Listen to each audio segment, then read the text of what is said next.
Good morning, everyone. We are once again walking through Crucial Conversations. We only have 5 weeks left of kids' church and devotionals together. I really looked forward to and loved working with you guys this year, and these last 5 weeks are going to be awesome. Starting with Pajama Night this week. I'm looking forward to it a whole lot, and I hope you guys are too. And today we are continuing with talking about how people share their paths. The last time we were together and talking about Crucial Conversations, we were talking about sharing our own path, the stories that we tell ourselves, and how we can do that in a respectful manner that also gets our point across and lets people know what we're thinking. But more important than talking, it's listening to understand other people's paths. That way, we can kind of guide this train into a spot where it actually works, our trains of thought, and we can work together with people on stuff. So we're going to be talking about exploring other people's paths this week. We're going to be talking kind of more about the general like idea of more of like a feelings kind of side of it. And next week we'll be talking about physical aspects of like these are specific things you can do to be better able to listen and understand what other people are going through when they are sharing their past with you. And remember, a crucial conversation is one where our opinions differ. My what I want and what you want seems to be different things. Our emotions are high. What I think matters to me and what you think matters to you, and it doesn't end very well usually. It usually ends with either fight or flight on both sides. We either run away or we fight and we verbally attack each other. Today, like I said, we're talking about listening to other people, and listening is hard. I am someone who a lot of people call a good listener, and I love to listen to people, especially stories they have. But even I have trouble listening a lot, especially when I don't necessarily agree with what the person's telling me. If something is on in their story or in what they're dealing with in life that it's not with what I want to listen to or I believe, like it's so easy to just shut them out and be like, I don't want to hear your story. I'm just going to go off into my own little la la land, or hey, I'm just going to reroute this conversation somewhere else. And a lot of us do this. And we're missing a big chunk of how we can be there for that other person and be there for ourselves too, because when we listen, we are able to get better information and better get after the facts of what's actually happening.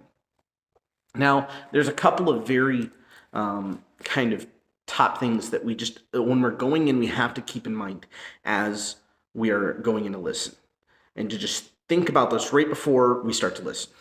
Number one is be sincere. Don't be gazing off into space. Don't be like just nodding, We have to be sincere in our listening and attentive. Um, there's one thing of you're actually giving them your ear to listen, and you're hearing what they're saying, and there's another thing to show them visually that you are actually caring about it. You're being sincere in the fact that you want to hear what they have to say, and that's tough for a lot of us. It's tough for me. I don't always want to hear what somebody has to say, and the second part is to be curious. Um, want You have to want to know what they're going to tell you.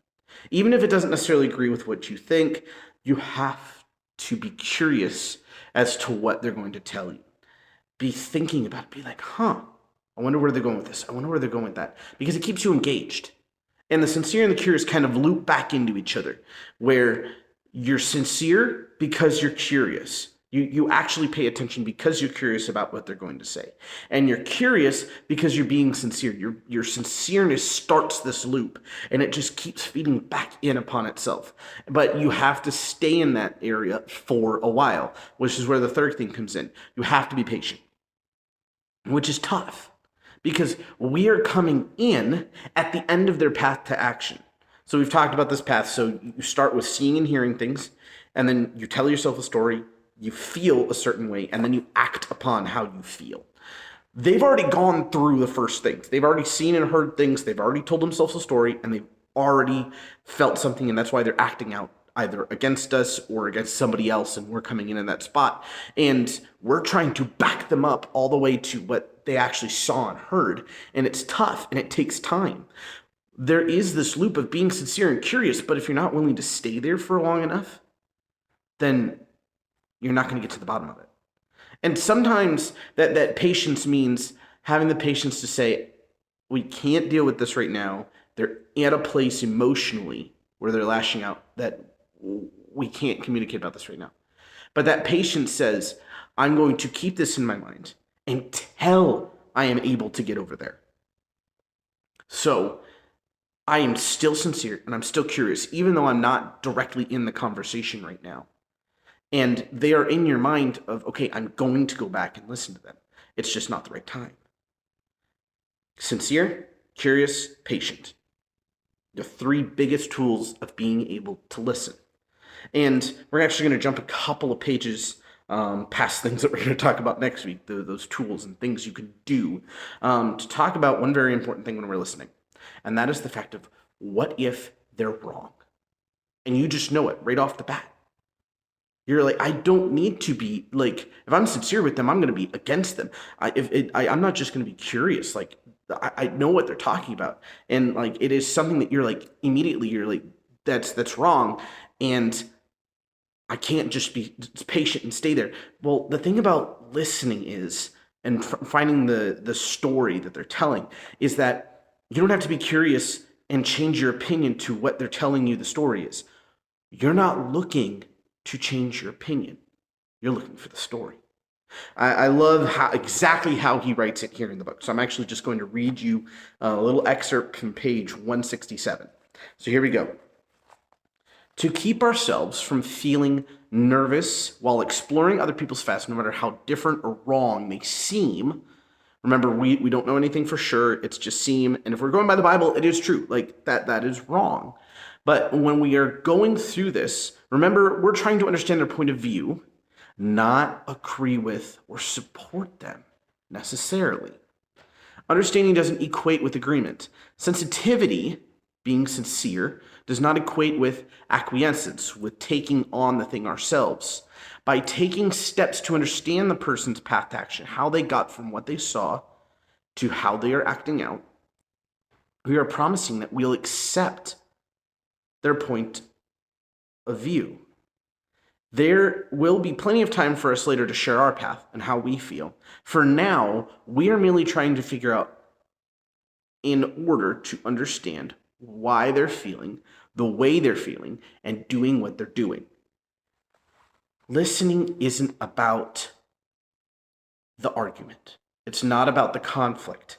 Listening is about understanding one side and saying, I'm not going to say whether it's right or wrong at the moment, even though if I might feel in my heart that it's right or wrong.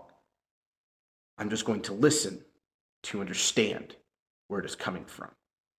And this is hard for a lot of things, but the people who are most antagonistic and against you, and the times when you have the biggest conflicts, the one thing that will show the person that you are someone worth listening to is when you've already listened to them and let them speak. And you have shown them that patience and sincerely, curiously listen to them. It's hard to do, especially when we come in and we know that whatever the person's talking about is absolutely wrong. But we have to give them the benefit of the moment. That's it. Not the benefit of changing our minds or our hearts, but the benefit of us listening for a moment. And in return, hopefully they'll do the same for you. Thanks for coming in today. I hope this helped you out. And I look forward to seeing you guys on Wednesday for Pajama Night. Later.